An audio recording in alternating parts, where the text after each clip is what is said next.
Në një moment kur diplomacia amerikane nuk arriti të bindë Moskën të pranojë planin e saj të paqes, Bashkimi Evropian ka kaluar në një veprim konkret strategjik për të reduktuar ndikimin energjetik të Rusisë. Sipas Corriere della Sera, vendet e BE-s kanë arritur marrëveshjen për t'i dhënë fund varësisë nga gazi rus, përmes një procesi të ndarë në dy faza.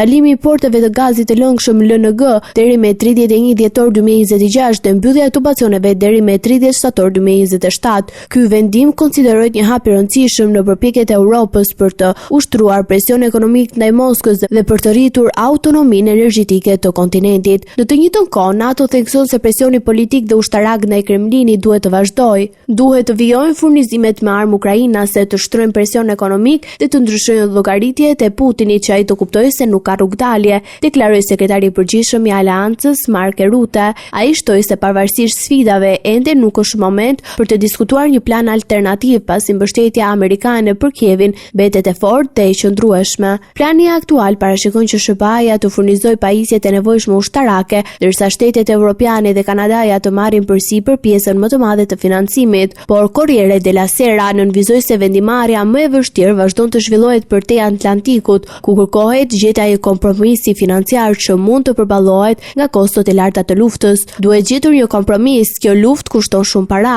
theksoi sekretari i shtetit të SBA-s Marco Rubio, duke nënvizuar se negocimi mes palëve po përparon, por ende nuk ka arritur pikën e zgjedhjes. Diplomati i lartë amerikan këmbguli se rruga e vetme drejt paqes mbetet ende e hapur, por se përfundimi i konfliktit është në dorën e një pale të vetme, vetëm Putini mund ta përfundojë këtë luftë, deklaroi ai duke theksuar se presioni ndërkombëtar dhe uniteti perëndimor mbetet çelësi i fazës së ardhshme të negociatave.